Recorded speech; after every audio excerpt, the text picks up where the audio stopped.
குழந்தைகளுடைய அன்றாட உணவில் அதிகம் சேர்த்துக்க வேண்டிய ஹெர்பல்ஸ் அப்படின்னு நீங்கள் எதையெல்லாம் ரெக்கமெண்ட் பண்ணுகிறாரு? கல்வி அமைப்பிலேயே வந்து ரெண்டு முக்கியமான விஷயங்கள் இல்லை. இந்த வாசிப்பின் இன்பம் அறிமுகப்படுத்தப்படுதானா இல்லை, இன்னொன்று சிந்திக்கிறது எப்படின்னு சொல்லிக் கொடுக்கப்படுறது இல்லை. சக்கரை வியாதிக்கு ஏற்ற மாதிரி நம்ம ஒரு உணவு கொண்டு வரணும். தூங்காத பழக்கம் வந்து பெண் குழந்தைங்க கிட்ட ரொம்ப அதிகமாக இருக்குது, பசங்களை விடவும். ஹெல்த்து தான் ப்ரியாரிட்டி. சாகிற வரைக்கும் உங்க கூட உடம்பு தான் வரப்போகுது.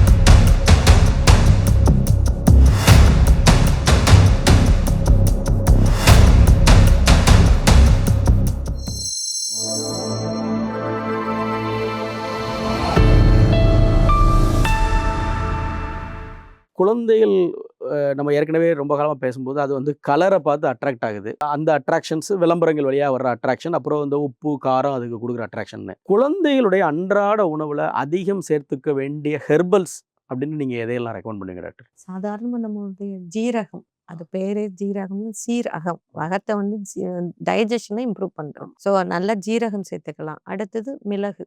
மிளகு வந்து இம்யூனோ மாடுலேட்டர்னு சொல்லுவோம். ஸோ இம்யூனாலஜிக்கலி அடிக்கடி வீசிங் வருது, சளி வருது, அந்த மாதிரி உள்ள குழந்தைங்களுக்கு ஜீரகம் கொடுக்கலாம். அடுத்தது சுக்குக்கு மிஞ்சின மருந்து கிடையாது. ஸோ அந்த மாதிரி சுக்கு, மிளகு, திப்பிலி, அதோட எங்களோட மருத்துவத்தில் ஜீரகம், ஏலக்காய், ஏலரிசி, இந்த 5 சேர்த்து பஞ்சதீபாக்னின்னே கொடுக்குறோம். ஸோ இது இம்யூனோ மாடுலேட்டராகவும் ஆக்ட் பண்ணும், ப்ளஸ் உங்களுக்கு பசியும் நல்லா வந்து தீவனத்தை அதிகமாக்கும், நோய் எதிர்ப்பு சக்தியுமே நல்லா வரும். இதில் எப்படி டாக்டர் சாக்லேட் மில்க் ஷேக்கில் போட்டு கொடுத்துடலாமா? இப்படி எப்படி எதில் போட்டுக்கிறது? இப்போ இளம்பெரியெல்லாம் தேனில் குழச்சி கலந்து கொடுக்கலாம். சரி, தேன்ல கொடுக்கலாம். ஏன்னா இப்போ பால் நிறைய வேண்டாம் அப்படின்னு தான் சொல்றேன். ஏன்னா ப்ராப்பரான பால் வர்றது கிடையாதுங்கிறாங்க.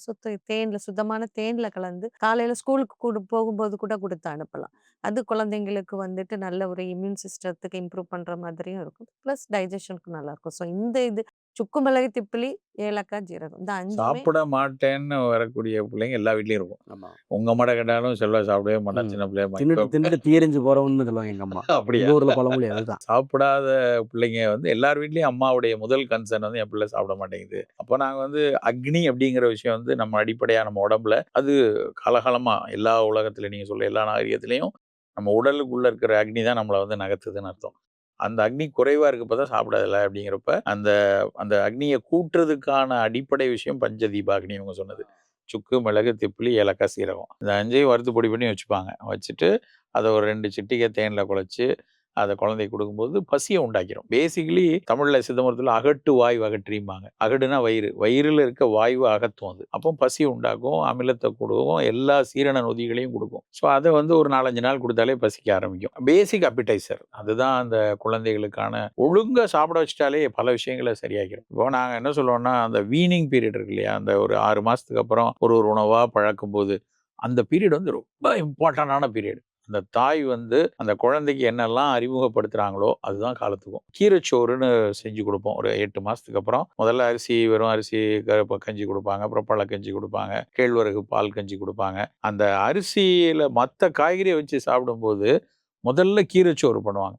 இந்த கீரைச்சோறு நல்ல வெறும் அரைக்கீரை இல்லை சிறுகீரை, ரொம்ப குழைவாக கூடிய, ரொம்ப ஃபைபர் கம்மியாக இருக்கிற, அந்த பச்சை வாடை நிறையா இருக்கிற கீரை. எங்கள் அம்மா சொல்லி எனக்கு ஞாபகம் இருக்குது. இந்த பச்சையாக அந்த சிறுகீரையை நல்லா கொஞ்சம் போல் நெய் விட்டு புரட்டி கொடுப்பாங்க குழந்தைக்கு. அதில் அந்த டேஸ்ட்டு அந்த குழந்தை பழகிருச்சு அப்படின்னா எல்லா காயும் சாப்பிடும். ஏன்னா அடிப்படையில் எல்லா காயும் வந்து அந்த பச்சைய ஸ்மெல் தான் அந்த குழந்தைக்கு பிரதானமாக இருக்கும். பிரெயினில் அதை ஏற்றிடணும். அப்போ நம்ம கீரைச்சோரை பழக்கணும். அதனால் எல்லா காய்கறிகளையும் பழக்கிறதுக்கு அந்த குழந்தைக்கு அடிப்படையாக ஒரு பசி வேணும். அந்த பசி ஒருவேளை குறைவாக இருந்ததுன்னா அப்போ பஞ்சதீபாக்னியை கொடுத்து ஒரு 4-5 நாள் பசியை உண்டாக்கிட்டு அப்புறம் இதெல்லாம் பழக்க நல்லா சாப்பிட ஆரம்பிச்சிடும். இதாவது அழகிய பொய்கள்னு நான் சொல்லுவேன். White lies. அது அழகிய பொய்களில் ஒன்று இதெல்லாம். இப்போ வெண்டைக்காய் சாப்பிட்டா கணக்கு வரும்னு சொல்கிற மாதிரி அந்த மாதிரி பொய்களை நம்ம வந்து பழக்கித்தான் வரணும். அந்த குழந்தைகளை சாப்பிட வைக்கிறது அது இன்னொன்று அடிப்படை வந்து ஒரு அது அறிவியலை விட அது ஒரு கலை, ஆர்ட் தான். அதனால தான் பல நேரத்தில் பிள்ளை வந்து பாட்டிகிட்ட சாப்பிடும், இப்போ அம்மாட்ட சாப்பிடாது. அந்த பாட்டிக்கு ஒரு ஆர்ட் இருக்கும், அவங்களுக்கு கொஞ்சம் ஒரு பொறுமை இருக்கும். என் ஃப்ரெண்டு ஒருத்தர் சொல்லுவார், ஒருவேளை 2 பேருக்கும் காமன் எதிரிங்கிறதுனால அது சாப்பிடுதான். பிள்ளைக்கும் அம்மா பிடிக்காது, பாட்டிக்கும் அம்மா பிடிக்காது, அதனால ஃப்ரெண்ட் ஆகிட்டாங்க போல இருக்கு அப்படிம்பாங்க. ஆனால் எனிஹோ அந்த மாதிரி ஒரு ஆர்ட் ஃபார்மில் அதை கொண்டு போனால் நல்லாயிருக்கும். ஆரோக்கிய அங்காடியில் விற்கக்கூடிய பொருட்களில் நான் தனிப்பட்ட முறையில் சில பொருட்களை பயன்படுத்துகிறேன். என்னுடைய குழந்தைங்க 2 பேரும் அதை பயன்படுத்துறாங்க. உதாரணமாக பனானா குரோனோலா வந்து ரொம்ப விரும்பி சாப்பிட்றாங்க. டெய்லி காலையில் அவங்க 2 பேரும் ஸ்போர்ட்ஸில் இருக்கிறதுனால அவங்களுடைய மார்னிங் ஃபிட்னஸ்க்கு முன்னாடி டயாபுஸ்லியை சாப்பிட்டுட்டு போகிறாங்க. நான் கூட இந்த உங்களுடைய சோப்புகள்ல சார்கோல் இந்த மாதிரியான விஷயங்கள நான் தொடர்ந்து யூஸ் பண்ணிட்டு இருக்கிறேன். ஆரோக்கியாவுடைய தயாரிப்புகள். அதுல வேற எங்கேயும் இல்ல, இது யூனிக்கானது அப்படின்னு நீங்க என்னென்ன ப்ராடக்ட்ட சொல்ல முடியும்? அடிப்படையில ஆரோக்கிய அங்காடி உருவானதே பார்த்தீங்கன்னா, நெறைய நான் வந்து சிறுதானியங்கள பத்தியும், இயற்கை உணவுகள பத்தியும் நெறைய இடத்துல பொது தளத்தில பேசுறோம். அப்போ பல விவசாயிகள், பல அத செய்யக்கூடிய சிறு தொழில் முனைவோர்கள் வந்து, "இதெல்லாம் நீங்க சொன்ன மாரியே நாங்க செஞ்சிருக்கோம் சார். இது கொஞ்சம் விற்பனை பண்ணுங்க. உங்க இதுல உங்க மருத்துவமனையில அத வச்சீங்கன்னா, சில பேர் அத எடுத்துட்டு போவாங்க." அப்படித்தான் இது ஆரம்பிச்சது. அப்படி ஒரு எவால்வ் ஆனது தான்.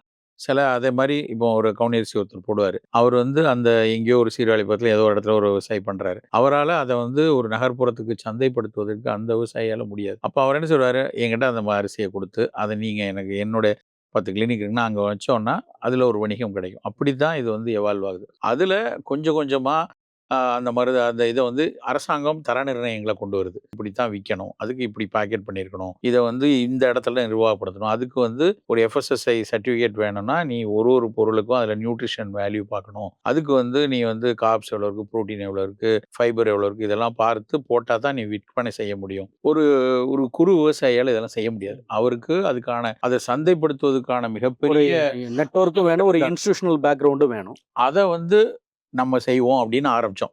சரி எஃப்எஸ்எஸ்ஐ லைசென்ஸ எடுத்து, அதுக்குரிய அந்த தர நிர்ணயங்களுக்குரிய விஷயங்கள் எல்லாம் பண்ணி, அப்புறம் அதுல சில குறைகள் வருது. அப்பா இது வந்து இந்த இது த்ரூ ஆக மாட்டேங்குது. அப்ப அத சரி பண்ணுங்க மூலத்துல. இத சரி பண்ணீங்கன்னா சரியாகும்போ ஒரு எங்களுக்கும் அவங்களுக்கும் ஒரு பாலம் கிடைச்சது. அப்படித்தான் ஒரு ஒரு அவல், ஒரு ஒரு அரிசிகள் இதெல்லாம் கொண்டு வர ஆரம்பிச்சோம். அதிலேயே பண்ணிக்கிட்டே இருக்கும்போது, எதெல்லாம் நம்ம வந்து ஆர்கானிக்கலா கிடைக்குது, எதெல்லாம் வந்து கைத்தொழில்ல இப்போ சோப் எடுத்தீங்கன்னு வச்சுக்கோங்களேன். பொதுவா சோப் வந்து ஒரு மிகப்பெரிய இண்டஸ்ட்ரி. அந்த சோப்புக்கு வந்து சாதாரணமா ஒரு நூடுல்ஸ் வாங்கி டக்குனு கெமிக்கல்ஸ போட்டு ஒரு அச்சுக்கள வைத்து சோப் தயாரிச்சிட முடியும். அதுதான் ரொம்ப எளிய சோப்பு தயாரித்தலே ரொம்ப எளிய முறை. ஆனா வந்து ஒரு கையில நம்ம அந்த மாரி ஒரு ஆர்கானிக் வேல செய்யக்கூடிய விஷயம் அப்படின்னா, அதுல மருத்துவ குணமுள்ள ஒரு விஷயத்த கொண்டு வரணும்னா, சாதாரணமா எண்ணெய் பயன்படுத்துறதுக்கு பதிலா மருத்துவ குணமுள்ள இப்போ ஒருத்தருக்கு சொரியாசிஸ் இருக்கு, இருக்குன்னா வெட்பாலை தைலம் எல்லாருக்கும் பயன்படக்கூடியது. அப்ப அத வந்து தினம் ஒரு தைலமா ஒரு பாட்டிலா வச்சு அப்பப்ப போடுறது ஒரு பக்கம். குளிக்கும்போது அத கொஞ்சம் பயன்படுத்திட்டா நல்லா இருக்குமே அப்படின்னு வரும்போது, அந்த தைலத்த வெட்பாலை தைலத்த அத சோப்பு உருவாக்குவதற்கான இது வந்து ஒரு கோல்டு ப்ராசஸ்ன்னு சொல்லுவாங்க. அந்த கோல்ட் ப்ராசஸ்ல பண்ணும்போது கிட்டத்தட்ட 100 நாள் அது வந்து காயணும். அது வந்து நூடுல் வச்சு அதுவா இறுகுறது கிடையாது. அத வந்து அச்சுக்கல்ல போட்டு அதுல எங்கேயும் கெமிக்கல்ஸ் எல்லாம் இல்லாம அத அச்சுக்கல்ல போட்டு அப்படியே அத வந்து உலர வச்சு, அதுக்கப்புறம் அத வந்து உரை போட்டு நம்ம விற்பனை செய்றோம். அப்படித்தான் வந்து சீமை அகத்தி, ஃபங்கஸ் போறதுக்கான ஒரு முக்கியமான பிளான்ட். அப்ப அத ஃபங்கஸ் போறதுக்கான ஒரு சோப்பு கட்டியா பயன்படுத்திட்டோம் அப்படின்னா, அத இந்த மாரி ஆர்கானிக்கலா செஞ்சிரலாம். கையில செய்யக்கூடிய ஒரு விஷயமா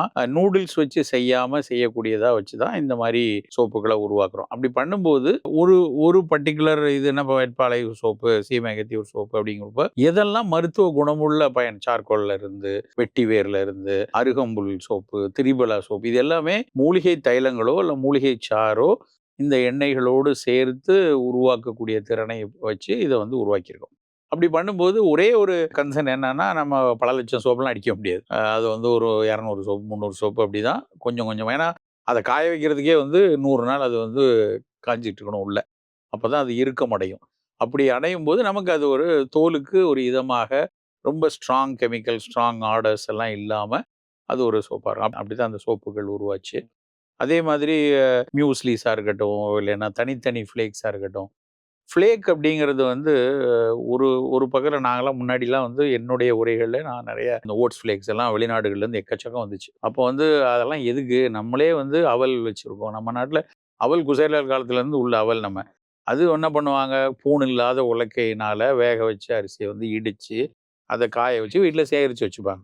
அது நம்ம எப்படி ஊறுகாய வந்து பயன்பட தேவையில்லாத காலத்துல அத வந்து கட் பண்ணி ஊறுகாய் போட்டு சேமிச்சு வச்சு பசியாறிக்கிட்டாங்களோ, அதே மாரி நெல்ல வந்து வேக வச்சு அவிச்சு குத்தி அப்படிதான் அவல் நம்மகிட்ட இருந்தது. இப்ப அதுல ஒரு தொழில்நுட்பம் வருது. அந்த தொழில்நுட்பத்துல அந்த அரிசியினுடைய பயன் வீணாயிறக்கூடாது.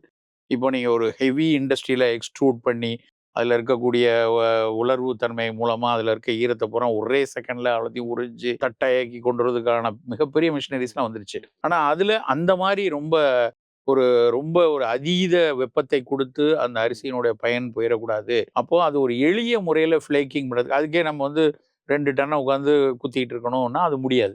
அப்போ அத குத்துறதுக்கான மிஷின்ஸ் இப்ப நம்ம ஊர்லயே இண்டிஜினஸா அதுக்குன்னு உள்ள நம்ம ஊர்ல கோயம்புத்தூர்லயே அதுக்கெல்லாம் இண்டஸ்ட்ரி கொண்டு வந்துட்டாங்க. ஸோ அதுபடி அதை வந்து அவலாக்கி அதில் அதனுடைய அதாவது எங்களுடைய அடிப்படை இதே விஷயம் நான் சித்த மருத்துவத்தை எப்படி பார்க்குறேனோ அதுதான் உணவுலையும் பார்க்குறேன். இது நவீனப்படுத்தப்படணும், தொழில் முனைவு ஆகணும். அந்த தொழில் முனைவு வரும்போது தொழில்நுட்பங்களை பயன்படுத்தும் போது மரபினுடைய நுண்மைத்தன்மையை இழந்துடக்கூடாது. அந்த அடிப்படையில் தான் அந்த அவலை உருவாக்குறதா இருக்கட்டும், இல்லை சோப்பாக இருக்கட்டும், சத்துமாவாக இருக்கட்டும், எல்லா விஷயங்கள்லையும் இது ரெண்டையும் எப்படி பயன்படுது. இப்போ எங்கள் ஆரோக்கிய அங்காடியில் சித்த மருத்துவர்கள் இருக்காங்க, ஃபுட் டெக்னாலஜிஸ்ட்டும் இருக்காங்க. ஸோ அவங்க ஃபுட் டெக்னாலஜிஸ்ட்டும் சித்த மருத்துவம் சேர்ந்து தான் இதை ஒன்னொன்னையும் டிசைன் பண்ணுறாங்க. அவங்க ஒரு நான் சொல்லுவேன், இப்போ வந்து சர்க்கரை வியாதிக்கு ஏற்ற மாதிரி நம்ம ஒரு உணவு கொண்டு வரணும்ப்பா. அப்போ அதை என்ன பண்ணலாம் அப்படின்னா, நான் இதெல்லாம் சேர்க்கணும் அப்படின்னு சொல்லுவேன். அப்போ அதெல்லாம் சேர்க்கணும்னு சொல்லும்போது தொழில்நுட்ப வல்லுநர் சொல்லுவாங்க, இதை வந்து சார் இதில் வந்து நியூட்ரிஷன் இப்படி இருக்குது, இது இந்த ஹீட் போட்டிங்கன்னா இந்த இதெல்லாம் போயிடும், அப்போ வரக்கூடாது.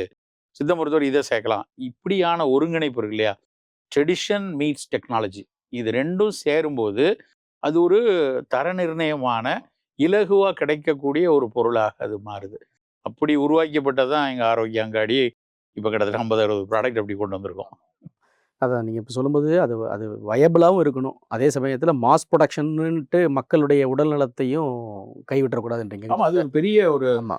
ஒரு என்ன சொல்றது, ஒரு நூல் மேல் நடக்கிற மாதிரி தான். நம்ம மிகப்பெரிய அளவில் தேவை வரும்போது காம்ப்ரமைஸ் ஆகிடக்கூடாது. அப்போ நாங்கள் என்ன நினைக்கிறோம்னா, மிகப்பெரிய தேவை வருதா, ஒரு நிறைய மனிதர்கள் சேருவோம். நான் ஒரு 1000 பேருக்கு செய்கிறேன், நீ இன்னொரு 1000 பேருக்கு செய்ய, இன்னொருத்தர் 10,000 பேருக்கு சேர்ந்து அதை வணிகம் பண்ணிக்குவோம் அப்படிங்கிற ஒரு கான்செப்ட். கோஆப் மூவ்மெண்ட் தான். அந்த கோஆப் மூவ்மெண்ட்டாக அதை நம்ம எடுத்துகிட்டு போனோம்னா கொண்டு வர முடியும்னு தோணுது. ஆமா. இப்போ நம்ம டாக்டர்கிட்ட இந்த மாடர்ன் லைஃப்ல வந்து தூக்கமின்மை பிரச்சனை இருக்குல்ல, இது வந்து ஆஃப் லேட் குழந்தைகிட்டயும் பார்க்குறேன். என் பொண்ணுங்களே கூட சில நேரத்துல ராத்திரி தூக்கம் வர மாட்டேங்குதுப்பா அப்படின்னு சொல்றாங்க. இது மெல்ல மெல்ல பெரியவர்களிடமிருந்து சின்ன குழந்தைகளையும் நோக்கி நகரக்கூடிய ஒரு நோயா இருக்குதா? அதாவது இந்த தூக்கமின்மைங்கிறது, இன்சோம்னியா மாதிரியான விஷயங்கள். நீங்க எப்படி அந்த மாதிரி கேஸஸ் வருதா உங்களுக்கு? கட்டாயமா வருது. ஈவன் என் பொண்ணுமே வந்துட்டு 1 மணி, 2 மணி வரைக்கும் தூக்கம் வரல அப்படின்ட்டு. மேபி அவங்களுக்கு ஒரு ஸ்கூல்ல இல்ல காலேஜஸ்ல இருக்கக்கூடிய ஒரு ஸ்ட்ரெஸ் ஒரு ரீசனா இருக்கலாம். தேவையில்லாத சிந்தனைகள் இப்போ உள்ள பிள்ளைங்க கிட்ட நிறைய நம்மளை விட நிறைய யோசிக்கிறாங்க. இப்படி வந்துடலாமா, அப்படி வந்துடலாமா, இல்லை இதை செய்வோமா, அந்த மாதிரி ஒரு தாக்கம். அடுத்தது திரும்ப ஆஸ் யூஷுவல் மொபைல் அந்த யூட்டிலிட்டி வந்துட்டு அந்த எலக்ட்ரானிக் கேஜெட்ஸ் யூட்டிலிட்டி.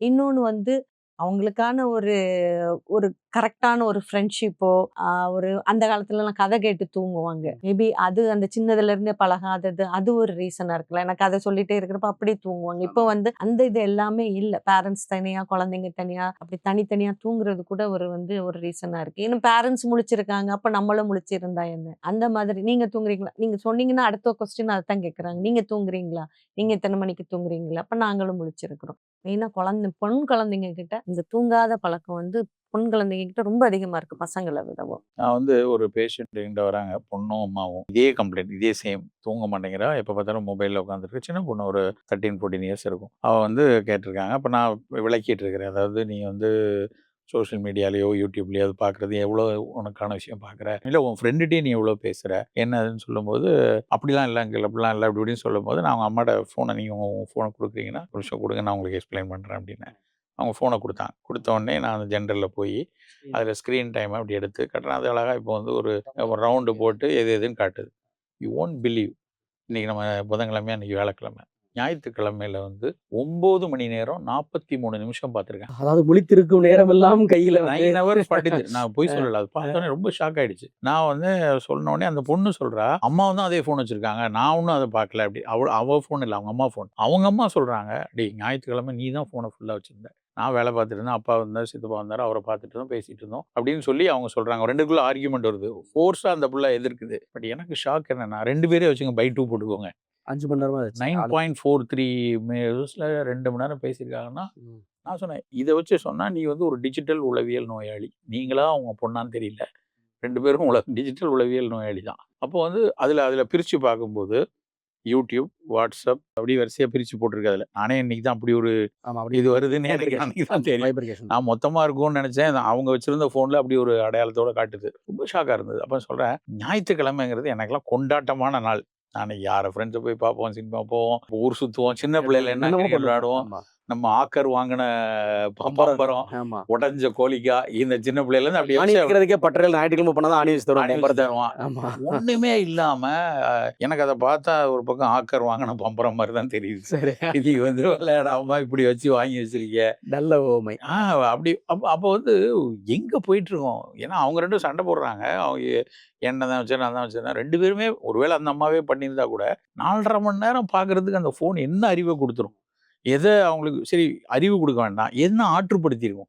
ஒண்ணு ஆற்றுப்படுத்தணும்ல. நீங்க போய் ஃப்ரெண்டோட பேசும்போது உன் மனசு ஆற்றுப்படுது. ஒண்ணுமே இல்லாத ஒரு உலகத்துக்குள்ள இவ்வளவு வேகமா சிக்கிறோமே அப்படிங்கிறது ரொம்ப வேதனையா இருக்கு. இன்னொன்னு புக் ரீடிங். நீங்க நல்ல புக்ஸ் ரீடிங்கிறது இப்போ உள்ள குழந்தைங்ககிட்ட இல்லவே இல்ல. முன்னாடிலாம் அவ்வளோ புக்ஸ் வாங்கியிருப்போம். இப்ப நாங்களுமே அவ்வளோ டாக்டர்ஸ்னா அவ்வளோ புக்ஸ் வச்சிருப்போம். இப்ப எந்த பிள்ளைங்க கிட்ட ஒரு புக்க கொடுத்து நீங்க படிக்க சொல்லுங்க. அப்பல்லாம் அம்புலிமாமா, கல்கண்டு இந்த மாரி புக்ஸ் நாலேட்ஜ் கேதர் பண்றது. இப்போ அந்த இதெல்லாம் இந்த பிள்ளைங்ககிட்ட ஒரு செகண்ட்ல மொபைல்ல போட்டா எல்லாமே வருது. அந்த புக் ரீடிங்க நம்ம குழந்தைங்க கிட்ட கட்டாயம் கொண்டு வரணும். அதுவுமே கூட ஒரு ஒரு வலுக்கட்டாயமான விஷயமாவோ அல்லது இது வழியா படிச்சா உனக்கு அறிவு வளரும்னு இல்ல. அதுல வாசிப்பினுடைய இன்பம்னு ஒண்ணு இருக்குல்ல. கற்பனையில நீ வாழ முடியும். ஒரே லைஃப்ல நீ பல 100 லைஃப வாழ முடியுங்கிற ஒரு பெரிய இன்பம் இருக்குல்ல.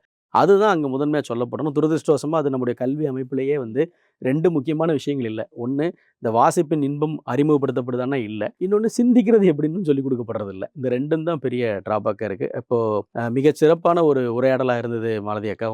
உங்கள சந்திச்சதுலயும், பேசினதுலயும் ரொம்ப மகிழ்ச்சி.